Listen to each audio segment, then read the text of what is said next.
ओम शांति। अव्यक्त मुरली हम रिवाइज कर रहे हैं। आज की अव्यक्त मुरली 11/1988 की।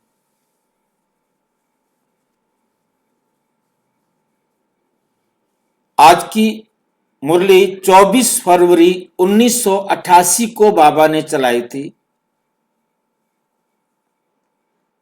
आज की मुरली का विषय है वरदाता से प्राप्त हुए वरदानों की वृद्धि में लाने की विधि।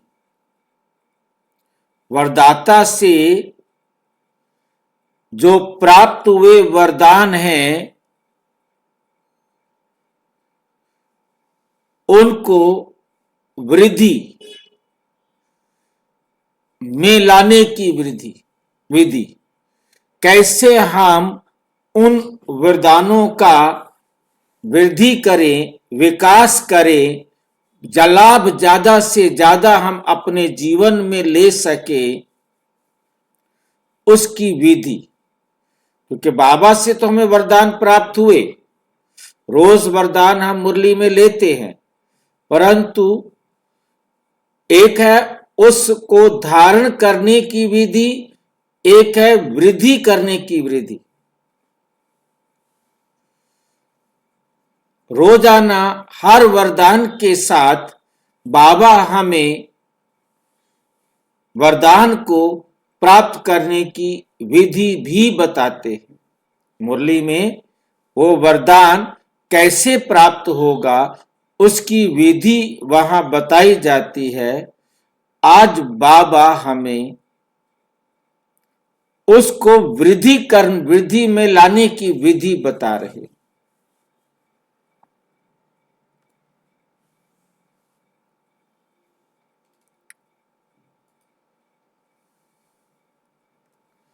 आज बाप दादा अपने रूहानी चातरक बच्चों को देख रहे हैं। हर एक बच्चा बाप से सुनने के लिए, मिलने के लिए, हर एक बच्चा बाप से सुनने के लिए, मिलने के लिए और साथ साथ बाप समान बनने के चातरक हैं। साथ साथ क्या है? बाप समान बनने के चातरक हैं।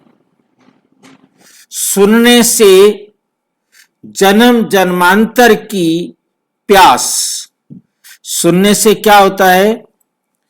जन्म जन्मांतर की प्यास, जन्म जन्मांतर की प्यास मिट जाती है। ज्ञान अमृत प्यासी आत्माओं को तृप्त आत्मा बना देता है। ज्ञान अमृत प्यासी आत्माओं को क्या करता है? तृप्त बना देता है। आत्माओं को क्या करता है? तृप्त बनाता है। सुनते सुनते आत्माएं भी बाप समान ज्ञान स्वरूप बन जाती। बाबा की मुरली सुनते सुनते आत्माएं क्या बन जाती हैं? ज्ञान स्वरूप बन जाती हैं। यह कहें ज्ञान मुरली सुनते सुनते स्वयं भी मुरलीधर बच्चे बन जाते हैं। स्वयं भी बच्चे क्या बन जाते हैं? मुरलीधर बच्चे बन जाते हैं। रूहानी मिलन मनाते बाप के स्नेह में समा जाते हैं। मिलन मनाते लवलीन मगन स्थिति वाले बन जाते हैं। मिलन मनाते एक बाप दूसरा न कोई, इस अनुभूति में समाये हुए रहते हैं। मिलन मनाते निर्विघ्न मिलन मनाते निर्विघ्न सदा बाप के संग के रंग में लाल बन जाते। बाबा के संग के रंग में लाल बन जाते हैं। लाल बनना माना, लाल बनना माना बाबा के प्यारे बनना, बाबा के प्यारे बनना, बाप समान बनना, बाप के संग के रंग में लाल बन जाते हैं, प्यारा बन जाते हैं। लाल जो है, लाली देखन मैं गई, मैं भी हो गई लाल, सुना होगा, जित देखूं तित लाल। तो ये लाली जो है परमात्मा के रंग को, परमात्मा की विशेषता को, परमात्मा के गुणों को दर्शाने के लिए शब्द प्रयोग किया गया है।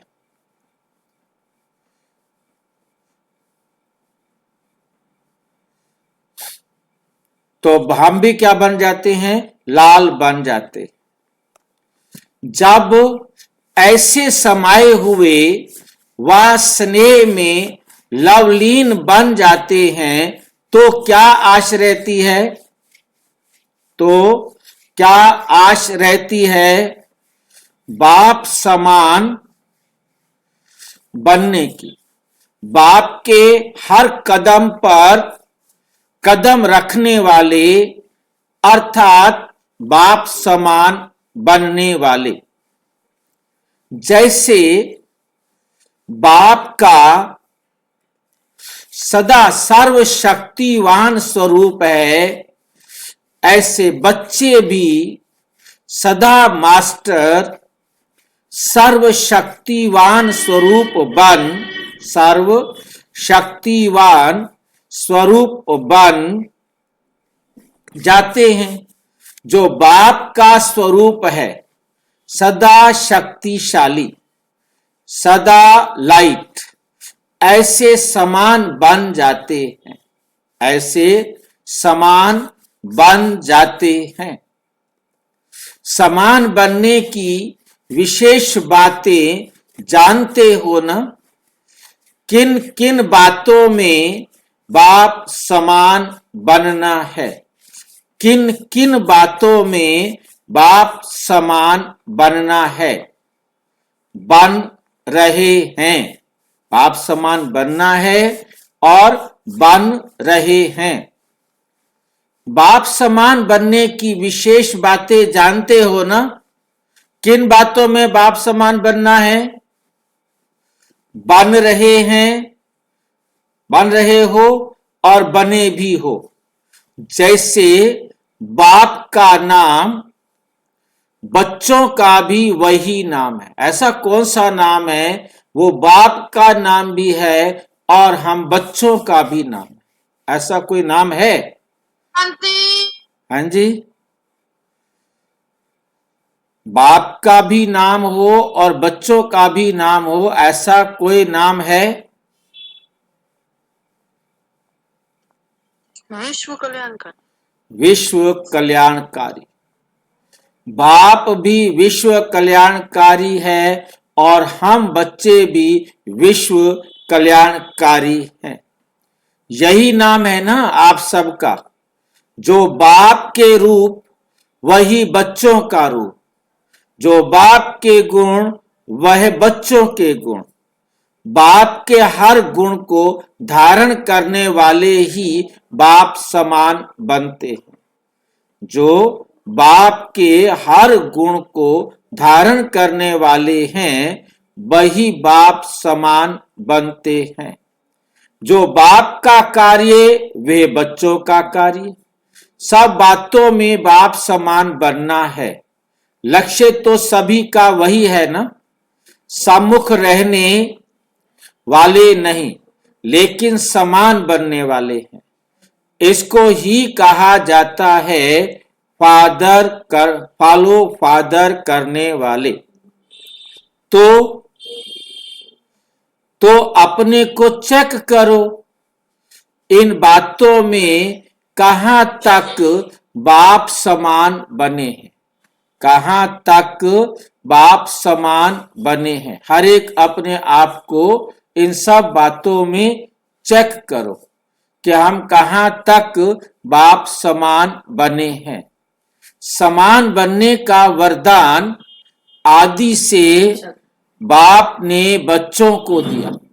समान बनने का वरदान आदि से बाप ने बच्चों को दिया है। आदि का वरदान है, आदि का वरदान है शक्तियों से संपन्न भव। आदि का वरदान क्या है कि शक्तियों से संपन्न भव। हम क्या बने? शक्तियों से संपन्न बने। शक्तियों से संपन्न बनने मतलब जो बाबा ने हमें दिया है उसे हमने अपने जीवन में धारण करना है, अपने जीवन में धारण करना है। लौकिक जीवन में बाप व गुरु वरदान देते हैं। ओम शांति। क्या वरदान देते हैं? धनवान भव। हम क्या बने? धनवान बने, पुत्रवान भव। क्योंकि अभी हम धनवान बने और पुत्रवान बने। बड़ी आयु भाव हमारी क्या होनी चाहिए? बड़ी आयु वाले बनना है। या सुखी भाव, क्या बने हम? बड़ी आयु वाले बने या क्या बने? सुखी बने। इसका वरदान देते हैं। बाप दादा ने क्या वरदान दिया? सदा ज्ञान धन, शक्तियों के धन से संपन्न भव। शक्तियों के धन से क्या बनो? संपन्न बनो। यही ब्राह्मण जीवन का खजाना है। ये क्या है? ब्राह्मण जीवन का खजाना है। जब से ब्राह्मण जन्म लिया तब से संगम की स्थापना के कार्य में अंत तक जीना। और जब से ब्राह्मण जन्म लिया तब से संगम युग की स्थापना के कार्य में अंत तक जीना, अर्थात बड़ी आयु। मतलब यदि हम ड्रामा में कल्प के अंत तक ब्राह्मण बन के रहते हैं तो लंबी वाली आयु वाले हो गए ना। बीच में अगर ब्राह्मण जीवन निकल पुराने संस्कारों में गए, मतलब हम ब्राह्मण बन गए फिर छोड़ करके पुराने संस्कारों में चले गए तो, या पुराने संस्कारों में चले जाते हैं तो इसको कहा जाता है जन्म लिया लेकिन छोटी आयु वाले। लेकिन क्या बन गए? छोटी आयु वाले। क्योंकि ब्राह्मण जीवन से मर गए। कोई कोई ऐसे भी होते हैं जो कोमा में चले जाते। ये क्या बोला होता है? कोमा में कौन चले जाते हैं? कैसे पता लगेगा ये मर गए हैं या कोमा में चले गए? माई जी उधर से भी पूछते रहते हैं, उधर से भी पूछते रहते हैं। शरीर की हलचल बंद हो जाती है, सेवा खत्म हो जाती है। बाबा के पास भी कभी कभी आते रह गए और नहीं आते। कोमा वाले तो गए। मरने वाले में और कोमा वाले में अंतर। मरने वाले तो ये कि छोड़ के चले गए। अब तो जब आएंगे तब होगा। वो तो हो गया, मतलब मर गए। जब आएंगे तो वो जन्म हो गया। अब कोमा में क्या होता है? मरा नहीं है वो, अंदर से तो हाँ, मतलब आते हैं, मुरली सुनते हैं, परंतु कोई मतलब नहीं। जैसे थे वैसे। जैसे भक्त लोग भक्ति में जाते हैं, कथा सुनी आ गए, कोई परिवर्तन नहीं आता। वो समझते हैं कथा सुन ली है ना, अब भगवान की हमने कथा सुनी है, अब भगवान हमारे काम करेगा। भक्ति में हम यही सोचते थे कि भगवान के हमने सत्संग सुन लिया है, अब इसका पुण्य हमारे जीवन में मिलेगा, हमारे काम अच्छे हो जाएंगे। हम आ जाते थे, हम समझते थे हमारा काम हो गया, हमने भक्ति कर ली। पर तो हम अपने जीवन को सुधारने के लिए कोई भी कदम नहीं उठाए। हाँ, वो कोमा में, क्योंकि उनमें कोई असर ही नहीं है। जैसे कोमा में कोई पड़ा है, उसको चोटो उसे नहीं पता, उसे कुछ कहो पता नहीं, वो मतलब उसे कुछ भी करते रहो, हाँ, होता तो मरे समान है। परंतु उसका तो यह है कि वो बिल्कुल मर गया, छोड़ के चला गया, आता ही नहीं। परंतु वो है यहाँ पर, आता रोज है, परंतु जीवन में कोई मतलब नहीं। परिवर्तन नहीं लाया। हाँ। होते हुए भी ना के बराबर होते, वह आ रहे हैं, ठीक है। और क्योंकि जैसे पहले दिन आए थे वैसे के वैसे आज भी वैसे के वैसे, वही खाना, वही पीना, वही उठना, वही सोना, वही करना, बस क्लास के टाइम पर आना है, क्लास सुननी है, सत्संग सुन लिया, कथा सुन लिया, भगवान अब तो मुझे सतयुग में तो पहुंचा देगा, क्योंकि बाबा ने कहा है किसी ने 2 अक्षर भी सुन लिए वो स्वर्ग में आ जाएगा, स्वर्ग में आ जाएगा, ठीक है नहीं।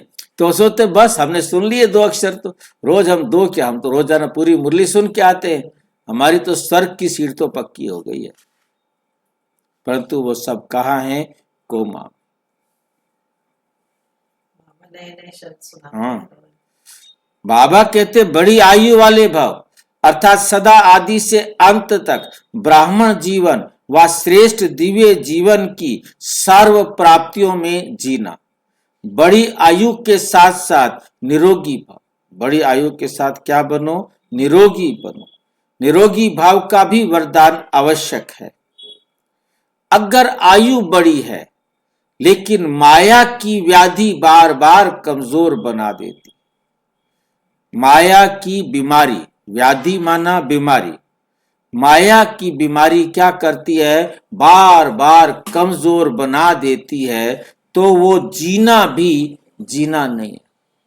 मतलब आए परंतु विकार जो है, व्याधि क्या है, माया की बीमारी क्या है, विकार, विकारों में ही जाते रहते हैं, तो वो जीना भी जीना नहीं। तो बड़ी आयु भाव के साथ सदा तंदुरुस्त रहना, अर्थात निर्विघ्न रहना, कोई भी विघ्न ना आए, बार बार उलझन में व दिल शिकस्त की स्थिति के बिस्तर हवाले नहीं होना। आज क्या दिया है, दिल शिकस्त। दिल शिकस्त माना दिल से हार जाना, मन से हार बैठना, मेरे बस की, मैं नहीं उठ सकती सुबह में, मैं नहीं, ऐसे तो उठा ही नहीं जाता, ऐसे करते हैं ना लोग। मेरे बस का और बदलना नहीं है, इतना तो बदल लिया, अब और बदलना मेरे बस का। तो जो ऐसे सोच लेते हैं तो बाबा कहते वो दिल शिकस्त की स्थिति के बिस्तर हवाले हो जाते हैं, बीमार हो जाते हैं, परमानेंट बीमार। क्या अब उन्होंने सुधरना नहीं है, उसका इलाज करना ही नहीं है। जो कोई बीमारी होता है, कोई बीमार होता है तो बिस्तर हवाले होता है ना। छोटी छोटी उलझन तो चलते फिरते भी खत्म हो जाती है, छोटी मोटी बीमारियां होती हैं वो तो खत्म हो जाती है, चलते फिरते थोड़ी सी भी खुशी आ जाए जीवन में तो बीमारियां ठीक हो जाती हैं, सब दौड़ने लगते हैं। तो ये छोटी छोटी बीमारियां तो चलते फिरते ठीक हो जाते हैं, खत्म कर देते हैं। लेकिन जब कोई बड़ी समस्या आ जाती है, उलझन में आ जाते हैं, दिल शिकस्त बन जाते हो, तो मन की हालत क्या होती है। जैसे शरीर बिस्तरे के हवाले होता है, जैसे शरीर क्या होता है, बीमार हो गया, अब क्या है, पड़ा है बिस्तरे में, ऐसे ही वो भी बीमार है जिसने मन से सोच लिया मेरे बस की, मैं नहीं कर सकता, तो भी बीमार है। अब बीमारी को ठीक करे तो उठ के आए, बीमारी को सुधार तो तभी होगा, क्योंकि जब तक उसने ऐसे सोच रखा है तब तक उसने कोई भी बात सुनते हुए अपने को सुधारना ही नहीं है, और सुधारेगा नहीं तो बिस्तर हवाले है। तो कोई दिल नहीं होती उठने की, बीमार होता है उसकी दिल नहीं होती उठने की, चलने की व खाने पीने की, कोई दिल नहीं होती। ऐसे यहां भी योग में बैठेंगे तो भी दिल नहीं लगेगी, बैठे योग में है परंतु दिल नहीं लगेगी। ज्ञान भी सुनेंगे तो दिल से नहीं सुनेंगे, बस ठीक है, क्या सुना है, बहुत अच्छा, मुरली बहुत अच्छी, ना तो याद है, चलो बाद में घर जाकर के भी याद आए, घर में भी जाकर के उसको कुछ ना कुछ सुधारे कि भी हाँ आज बाबा ने ये करने के लिए कहा है, इतना भी याद रहे कोई भी बात ऐसी याद रहे जो बाबा ने करने के लिए कही है और मैं उसको करूं। कोई एक बात भी। कोई एक बात भी, मैं अपने जीवन में एक बात भी कर लूं, बाकी सारी बातें याद ना हो तो भी कुछ तो किया। एक बात भी हम रोजाना बाबा की करते जाएं तो कितनी बातें हो जाए। सेवा भी दिल से नहीं करेंगे, सेवा भी दिल से नहीं करेंगे, दिखावे से व डर से लोक लाज से करेंगे। क्योंकि बहन जी कहेगी सेवा में नहीं आए थे, तो बहन जी के डर से क्या किया, सेवा में तो चले गए, और तू क्या करे, करना पड़ेगा, बहन जी को दिखाना तो पड़ेगा कि मैं अच्छा हूं, मैं सेवाधारी हूं। डर से लोक लाज से करेंगे, सारे भाई बहन क्या कहेंगे, बाकी से तो आते हैं, ये नहीं आते हैं, तो इस कारण भी चले जाते हैं। परंतु बीमार हैं, सुधार नहीं है, सिर्फ लोक लाज से दिखावे से वहां जाते हैं। इसको सदा तंदुरुस्त जीवन नहीं कहेंगे, इसको सदा तंदुरुस्त जीवन नहीं कहेंगे। तो बड़ी आयु भाव अर्थात निरोगी भाव, इसको कहा जाता है पुत्रवान भाव व संतान भाव। आपके संतान है, आपके संतान है, मान लो 2-4 बच्चे नहीं पैदा किए हैं, संतान भाव का वरदान है ना, 2-4 बच्चों का वरदान नहीं मिलता, लेकिन जब बाप समान मास्टर रचयिता की स्टेज पर स्थित हो तब तो ये सब अपनी रचना लगती है। बेहद के मास्टर रचयिता बनना, ये बेहद का पुत्रवान भव संतान भव हो जाता है। हद के नहीं कि 2-4 जिज्ञासु हमने बनाए, ये मेरे हैं, नहीं। मास्टर रचता की स्टेज बेहद की स्टेज है, 2-4 बच्चों से बात नहीं बनेगी, बेहद के बच्चे चाहिए। किसी भी आत्मा को व प्रकृति के तत्वों को भी अपनी रचना समझ विश्व कल्याणकारी स्थिति से हर एक के प्रति कल्याण की शुभ भावना, शुभ कामना रहती है। रचता की रचना प्रति यही भावनाएं रहती हैं। जब बेहद के मास्टर रचयिता बन जाते हो तो कोई हद की आकर्षित करती नहीं, कर सकेगी, आकर्षित नहीं कर सकेगी। कोई भी बात, संसार की कोई भी हद की बात मुझे अपनी तरफ आकर्षित नहीं कर सकेगी। सदा अपने को कहां खड़ा हुआ देखेंगे, जैसे वृक्ष का रचता बीज, जब वृक्ष की अंतिम स्टेज आती है तो वे बीज ऊपर आ जाता है ना। ऐसे बेहद के मास्टर रचयिता सदा अपने को इस कल्प वृक्ष के ऊपर खड़ा हुआ अनुभव करेंगे। अपने आप को कैसा महसूस करेंगे, कहाँ खड़े हैं, कल्प वृक्ष के ऊपर खड़ा हुआ अनुभव करेंगे। कोई खड़ा है क्या कल्प वृक्ष के ऊपर? ब्रह्मा बाबा खड़ा है ना, कल्प वृक्ष के ऊपर खड़ा है, ऊपर जाकर। नीचे बैठा हुआ था, ऊपर क्या बैठे बैठे थक गया था जब खड़ा हो गया जाकर के। क्यों भाई? भाई कमल के पुष्प के समान पवित्र बन गए, अब इसलिए ऊपर खड़ी है। इसका मतलब और कोई ऊपर खड़ा होना चाहता है, आपने तो उसके लिए मुसीबत डाल दी। उससे कोई कमल फूल समान पवित्र बनना पड़ेगा तभी वो खड़ा हो सकेगा। ये तो गलत। बन रहे हैं झाड़ को जानना, झाड़ के ऊपर खड़ा होना माना पहले झाड़ को जानना, नहीं ऊपर को जानना। आप तो बात ठीक कर रहे हो, परंतु ये बहन जी ने तो गड़बड़ कर दिया ना कहते हैं ब्रह्मा बाबा खड़ा है झाड़ के ऊपर, तो बाबा कहते तुम भी जाकर झाड़ पर खड़े हो जाओ। और ये कौन है बहन कहती है कि ना वो कमल फूल समान पवित्र बन गया, इसलिए वो झाड़ पर जाकर खड़ा हो गया। तो ये तो मुसीबत खड़ी हो गई। यदि कोई और खड़ा होना चाहता है उसे भी कमल फूल समान पवित्र बनना पड़ेगा। है जी, बन रही हैं, हम भी पवित्र है। अच्छा बन रहे हो ना, बन तो रहे हैं पर तू खड़ा तो नहीं हुए ना अभी तक। बाबा तो खड़े हो जाओ। धीरे धीरे खड़े हो जाएंगे, लास्ट तक विनाश जब तक आएगा। खड़े हो जाएंगे, ठीक है, कोई बात नहीं। धीरे धीरे पहुंच जाएंगे उसमें। समझ में आ गई बात। अब उसके बाद तो मेहनत करनी है ना। ये बात तो अजीब बात, नई बात समझ में आई है ना आज, कि कमल के सॉरी पेड़ के ऊपर खड़े होने का मतलब है कमल फूल समान पवित्र बनना। जब तक पवित्र नहीं बने तो कमल फूल के उसके ऊपर, वृक्ष के झाड़ के ऊपर जो है नहीं खड़े हो सकते। खड़े होने का मतलब यही है, नीचे बैठकर तपस्या की, तपस्या करके जब संपूर्णता को प्राप्त किया तब उठकर विष्णु की तरह खड़ा हो गया ऊपर जाकर। झाड़ पर खड़ा होना है तो कमल फूल समान पवित्र बनना होगा। भाई जी, मम्मा को क्यों नहीं दिखाया फिर ऊपर?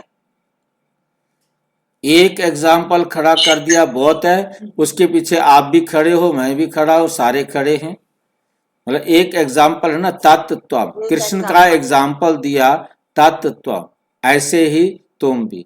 अब वहां जितनी जगह सारे, क्योंकि नंबर 1 तो वही है ना, उसके बाद तो सारे नंबर 2 3 4 सारे आएंगे।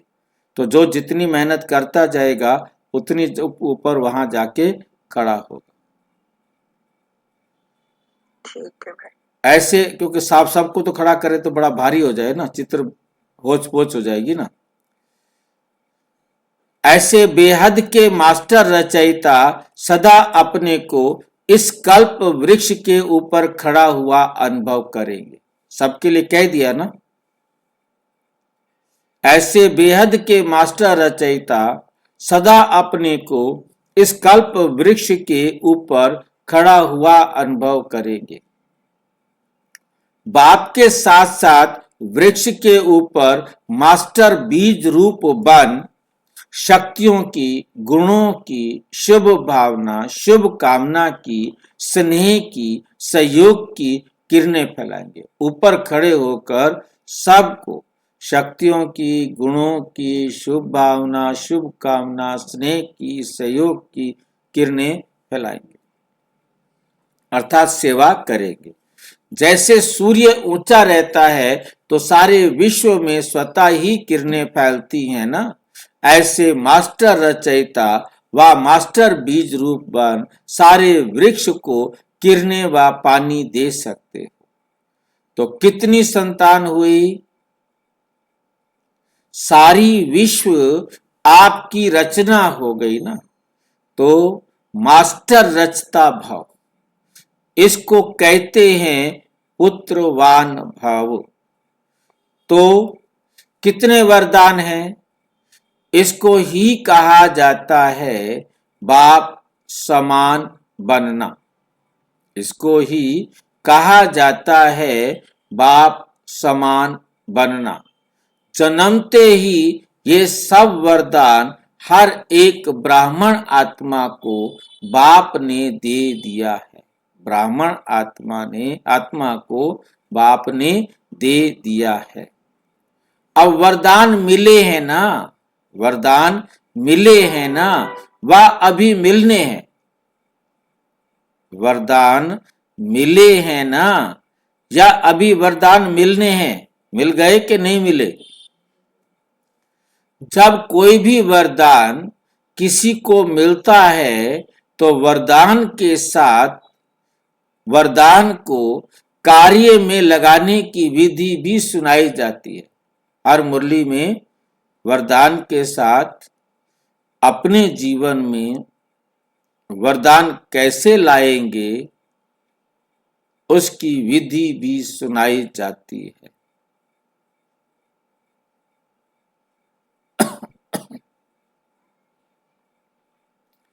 अगर वो विधि नहीं अपनाते तो वरदान का लाभ नहीं ले सकते।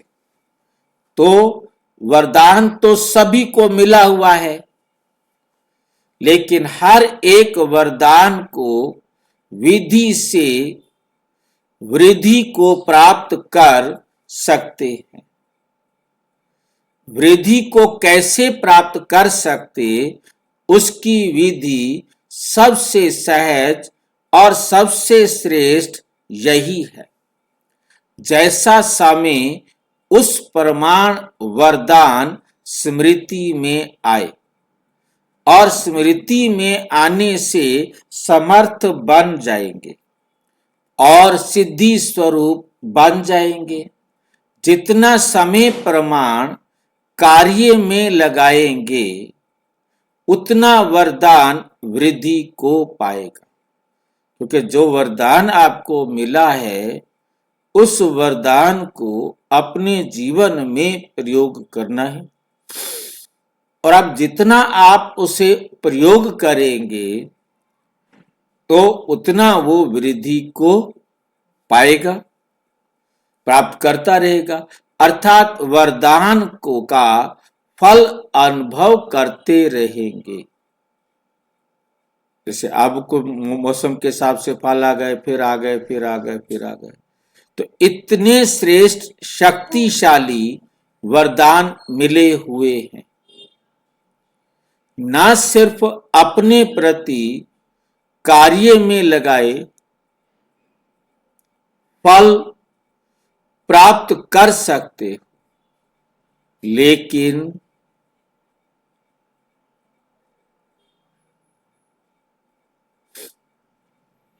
अन्य आत्माओं को भी वरदाता बाप से वरदान प्राप्त करने के योग्य बना सकते हो। वरदाता बाप से वरदान प्राप्त करने के योग्य बना सकते हो। ये संगम युग का वरदान 21 जन्म, एक जन्म, 2 जन्म नहीं, 21 जन्म भिन्न भिन्न रूप से साथ में रहता है। ये संगम रूप अलग है और 21 जन्म यही वरदान जीवन के हिसाब से चलता रहता है। लेकिन वरदाता और वरदान प्राप्त होने का समय अभी है। वरदाता से मिलने का, वरदाता से वरदान प्राप्त करने का समय यह भी है। तो ये चेक करो कि सारे वरदान कार्य में लगाते सहज आगे बढ़ रहे हो। ये वरदान की विशेषता है कि वरदानी को कभी मेहनत नहीं करनी पड़ती। वरदानी को कभी मेहनत नहीं करनी पड़ती। जब भक्त आत्माएं भी मेहनत कर थक जाती हैं तो बाप से वरदान ही मांगती। बाप से क्या मांगेंगी? वरदान ही मांगती हैं। आपके पास भी जब लोग आते हैं योग लगाने की मेहनत नहीं करने चाहते तो क्या भाषा बोलते हैं? मेहनत नहीं करना चाहते तो क्या भाषा बोलते हैं? कहते हैं सिर्फ हमें वरदान दे दो। आप अपना हाथ हमारे सिर पर रख दो, आप हमारे माथे पर क्या करो? पकड़कर हाथ अपने सिर पर रखते हैं। बहन जी, दीदी, हाथ अपना हमारे सिर पर रखो, बस आपकी कृपा हमारे पास, अब हमारे सारे काम ठीक। कितना अंधविश्वास था, पकड़ पकड़ के हाथ सिर पर रखते। हम गुरुओं के पास जाते हैं वो तब भी तो हाँ, वही। ये रखा है, यहीं पे रखा है। अच्छा, ये और आया होगा ना? तीसरा है। हाँ, चलो यही लगा गया था मैंने कि देख लिया होगा, फिर देखा ही हाँ, नहीं। देखो। आप ब्राह्मण बच्चों के ऊपर वरदाता बाप का, आप ब्राह्मण बच्चों के ऊपर वरदाता बाप का हाथ सदा है, श्रेष्ठ मत ही हाथ है। स्थूल हाथ तो 24 घंटे नहीं रखेंगे ना।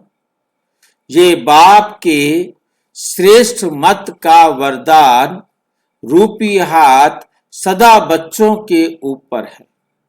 अमृत वेले से लेकर रात को सोने तक हर श्वास के लिए, हर संकल्प के लिए, हर कर्म के लिए, हर श्वास के लिए, हर संकल्प के लिए, हर कर्म के लिए श्रेष्ठ मत का हाथ है ही।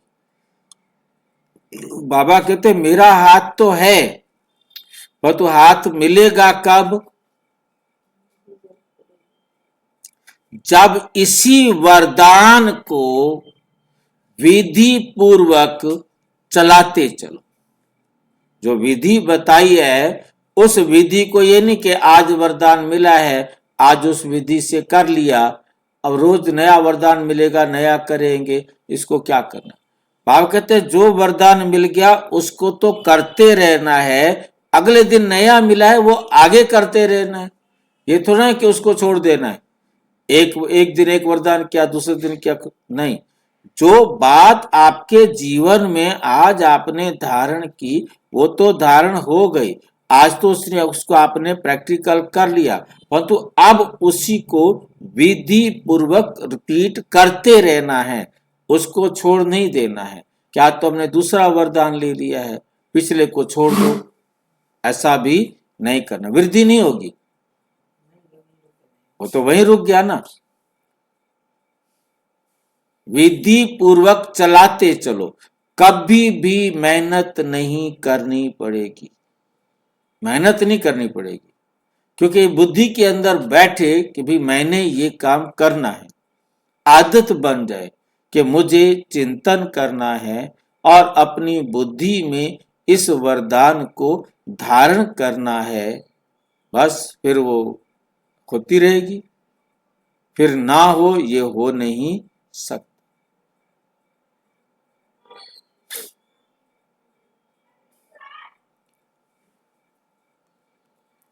जैसे देवताओं के लिए गायन है, इच्छा मात्रम अविद्या, इच्छा मात्रम अविद्या।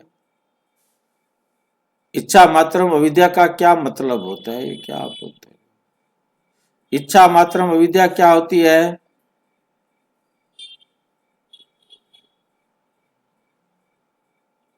इच्छा क्या होती है उसका भी ना पता हो।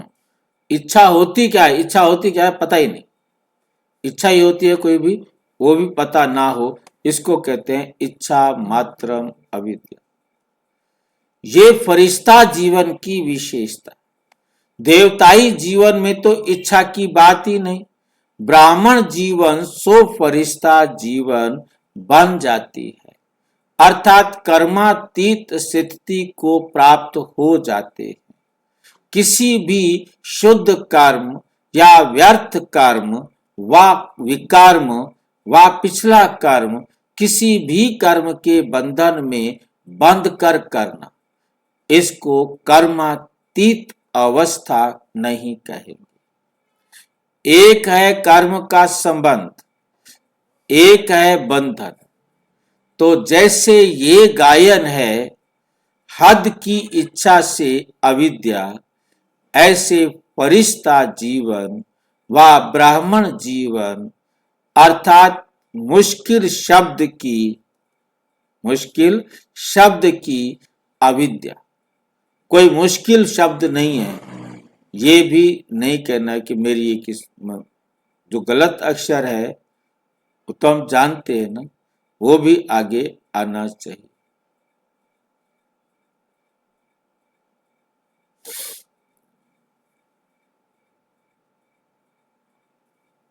मालूम ही नहीं कि वो क्या होता है, अविद्या का मतलब हमें मालूम ही नहीं, पता ही नहीं कि इच्छा होती क्या है, तो वरदानी आत्मा अर्थात मुश्किल जीवन से अविद्या का अनुभव करने वाला, उसको ये भी अविद्या हो, कितना भी मुश्किल जीवन हो उसे कुछ नहीं पता, मुश्किल जीवन का भी उसे पता नहीं, हर बात सहज है, जो हो रहा है अच्छा हो रहा है और जो होगा अच्छा होगा। अब उसे मुश्किल क्यों लगेगा? जिसको मुश्किल लग रहा है उसे बाबा की बातें समझ में नहीं आई। इसको कहा जाता है वरदानी आत्मा। तो बाप समान बनना अर्थात सदा वरदाता से वरदान प्राप्त करना, वरदानों से पलना, सदा निश्चिंत, सदा क्या रहते हैं वो? निश्चिंत, निश्चित विजय अनुभव करना, निश्चिंत और निश्चित विजय अनुभव करना। कई बच्चे पुरुषार्थ तो बहुत अच्छा करते हैं, लेकिन पुरुषार्थ का बोझ अनुभव होना यह यथार्थ पुरुषार्थ नहीं है। अटेंशन रखना यह ब्राह्मण जीवन की विधि है, लेकिन अटेंशन टेंशन में बदल जाता है। अटेंशन क्या होता है? टेंशन में बदल जाता है, नेचुरल अटेंशन नहीं रहता। इसको भी यथार्थ अटेंशन नहीं कहा जाएगा। जैसे जीवन में स्थूल नॉलेज रहती है कि ये चीज अच्छी है, ये बात करनी है, ये नहीं करनी है, तो नॉलेज के आधार पर जो नॉलेजफुल होते हैं उनकी निशानी है, उनको नेचुरल अटेंशन रहता है। ये खाना है, ये नहीं खाना है, ये करना है, ये नहीं करना है। हर कदम में टेंशन नहीं रहती। पता है ये खाना है बस खाना है, ये नहीं खाना है तो नहीं खाना है। ये टेंशन नहीं, क्या करूं, अब क्या खाऊं, टेंशन हो जाएगी। पर यही खाना है, नहीं खाना, नहीं खाना, बस। हर कदम में टेंशन नहीं रहता कि ये करूं या ये करूं या नहीं करूं, ये खाऊं या नहीं खाऊं, ऐसे चलूं या नहीं। नेचुरल नॉलेज की शक्ति से अटेंशन है। ऐसे यथार्थ पुरुषार्थी का हर कदम, हर कर्म में नेचुरल अटेंशन रहता है। हर कर्म में, हर कदम में नेचुरल अटेंशन रहता है। गलती हो नहीं सकती, क्योंकि नॉलेज की लाइट माइट स्वतः यथार्थ रूप से है।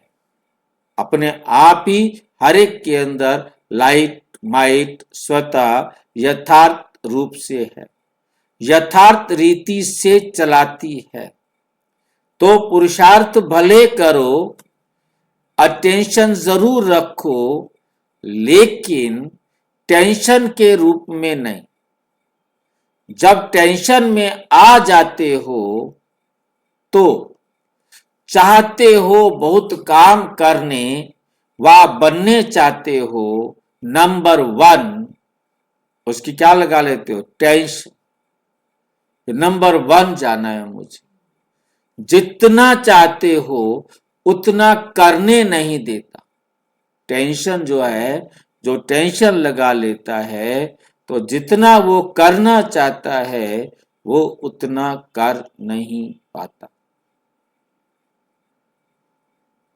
तो जो बनना चाहते हो वो बनने नहीं देता, और टेंशन बनने नहीं देता, और टेंशन को पैदा करती है।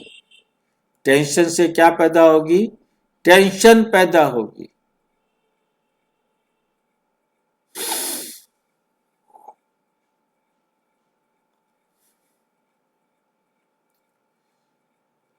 क्योंकि जो चाहता है वो नहीं होता, तो और ही टेंशन बढ़ता जाता है। तो पुरुषार्थ सभी करते हो, लेकिन कोई ज्यादा पुरुषार्थ को भारी कर देते और कोई फिर बिल्कुल अलबेले हो जाते हैं। जो होना होगा हो जाएगा, जो होना होगा हो जाएगा। देखा जाएगा, कौन देखता है?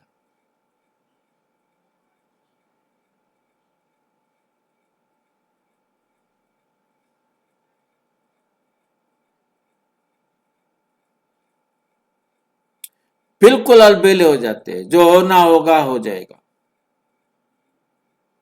जो होगा देखा जाएगा। कौन देखता है? कौन सुनता है? तो ना वह अच्छा ना वो अच्छा। इसलिए बैलेंस से बाप की ब्लेसिंग, वरदानों का अनुभव करो। सदा बाप का हाथ मेरे ऊपर है। इस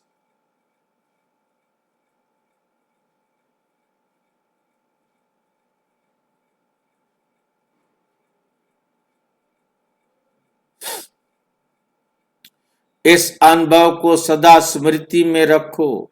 जैसे भक्त आत्माएं स्थूल चित्र को सामने रखती हैं कि माथे पर वरदान का हाथ है, तो आप भी चलते फिरते बुद्धि में ये अनुभव का चित्र सदा स्मृति में रखो। समझा?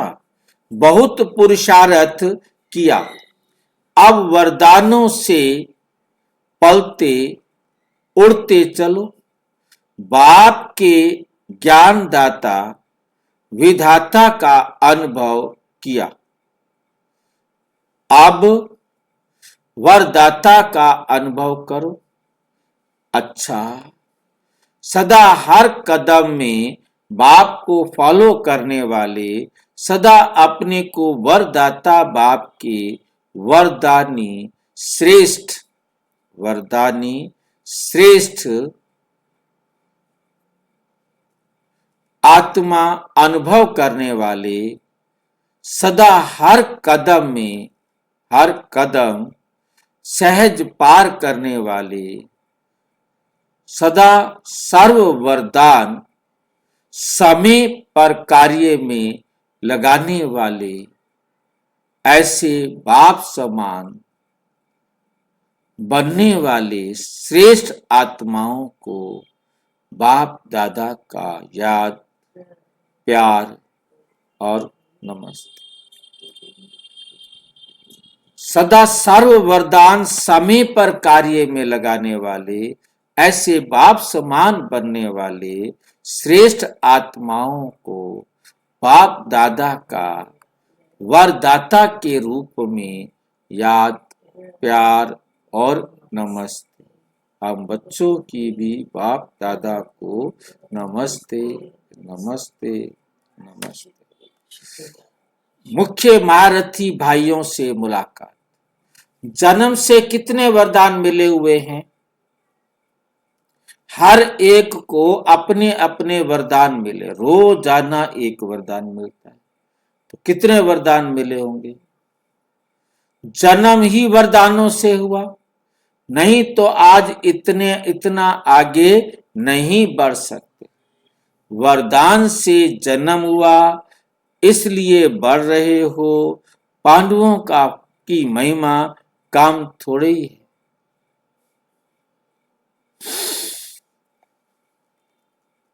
हर एक की विशेषता का वर्णन करें तो कितनी विशेषताएं हैं।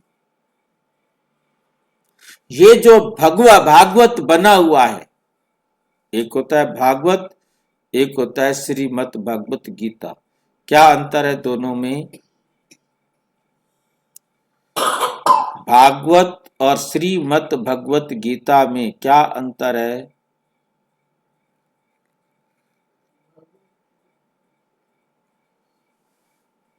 किसी को नहीं पता? भागवत और श्रीमद् भगवत गीता में क्या अंतर है? भाई जी, श्रीमद् भागवत में श्री कृष्ण के जीवन चरित्र के बारे में समझा गया है। श्रीमद् भागवत में? हाँ जी। अच्छा,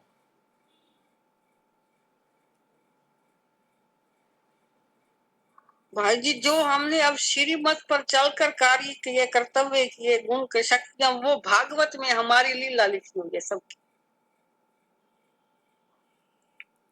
भागवत में कृष्ण का जीवन चरित्र, गोपियों के साथ उनका जो पाठ बजा, वो भागवत में लिखा हुआ है। और श्रीमद् भगवत में कृष्ण की गीता लिखी गई। तो ये जो भागवत बना हुआ है वो बन जाए। बाप की नजर में हर एक की विशेषताएं हैं, और कुछ देखते भी नहीं देखते, जानते भी नहीं जानते हैं, तो विशेषता सदा आगे बढ़ रही है।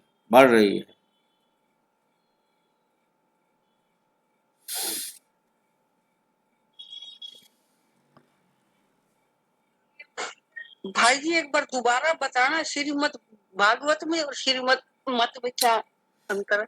जो भागवत है वो लिखा था व्यास जी के बच्चे ने, सुखदेव का बेटा। सुखदेव जो है ना, वो व्यास का बेटा है, उसने लिखी थी भागवत।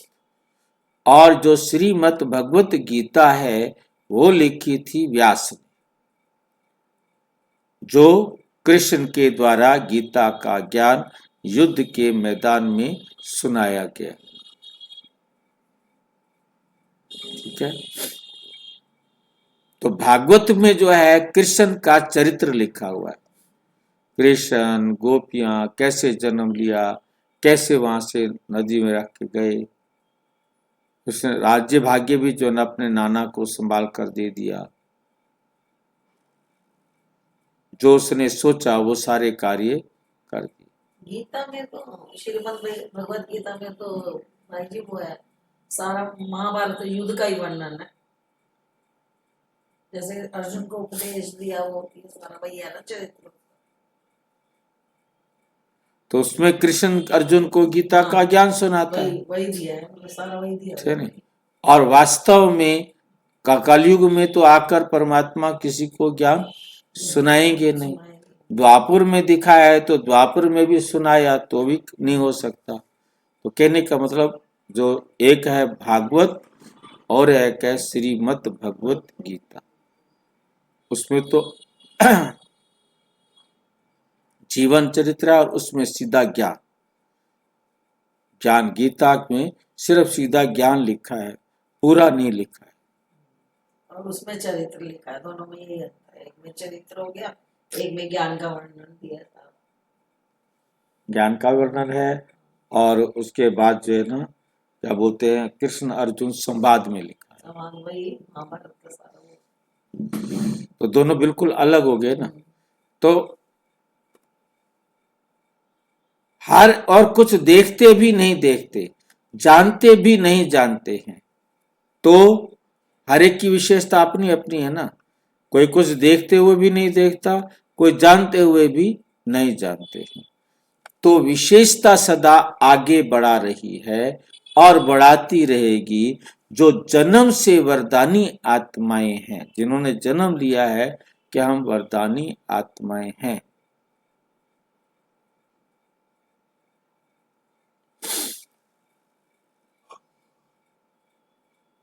जो जन्म से वरदानी आत्माएं हैं, वो कभी भी पीछे नहीं हट सकती। सदा उड़ने वाली वरदानी आत्माएं हो। वरदाता बाप के वरदान आगे बढ़ा रहे हैं। पांडव गुप्त रहते हैं, लेकिन बाप दादा के दिल पर सदा प्रत्यक्ष हैं। अच्छे अच्छे प्लान तो पांडव ही बनाते हैं। शक्तियां शिकार करती, लेकिन कमाल तो लाने वालों की है। कौन लाता है? जिनका शिकार करती हैं शक्तियां। क्या कहना चाहता है?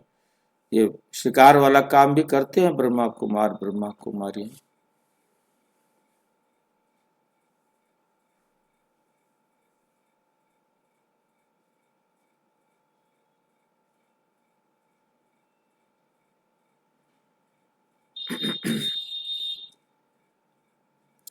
अगर लाने वाले लाए ही नहीं, मुझे याद आता है हम जो पुराने भाई बहन थे ना, तो उनमें एक शरीर छोड़ दिया, उनका नाम मेरे से नहीं आ रहा, तो वो जो है बुजुर्ग थे उस टाइम पर, तो उन्होंने कहा हाँ जी,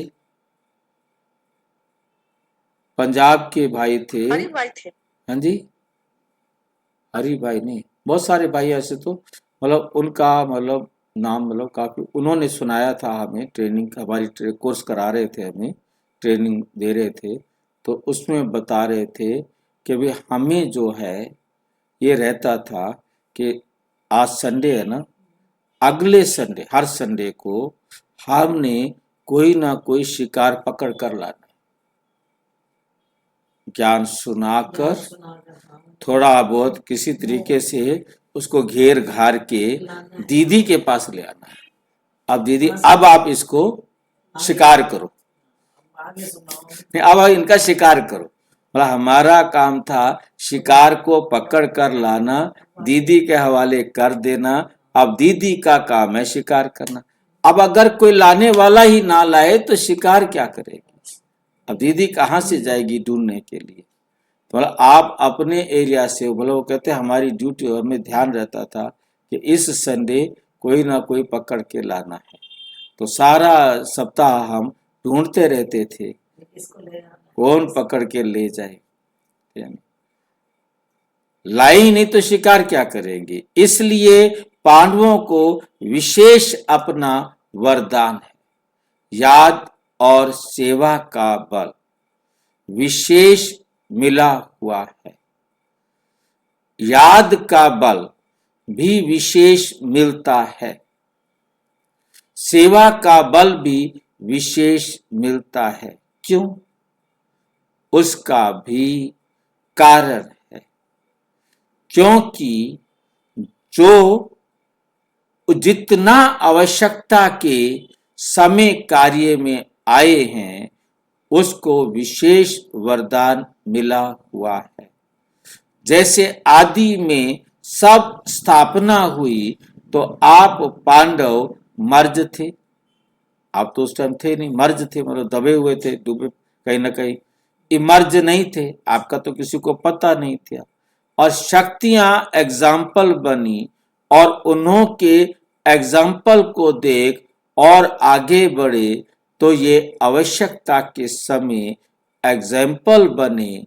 इसलिए जितना जो आवश्यकता के समय सहयोगी बने हैं, चाहे जीवन से चाहे सेवा से, उनको ड्रामा अनुसार विशेष बल मिलता है। अपना पुरुषार्थ तो है ही, लेकिन एक्स्ट्रा बल मिलता है। अच्छा, सेवा करने से जो सर्व आत्माएं खुश होती हैं उसका भी बहुत बल मिलता है। जो अनुभवी आत्माएं हैं उन्हों के सेवा की आवश्यकता है, क्योंकि जिन्होंने साकार में पालना ली है उन्हों को देख करके सदा बाप ही याद आता है।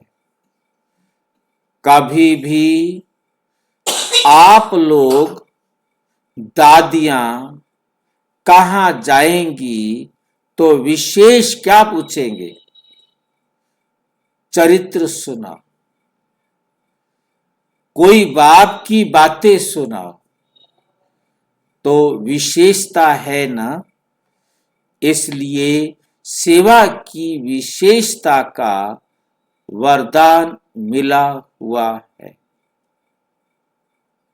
चाहे स्टेज पर खड़े होकर भाषण ना भी करो, लेकिन ये सबसे बड़ा भाषण है।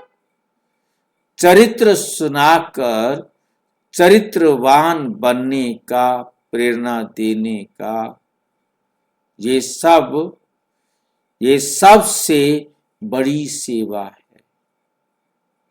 तो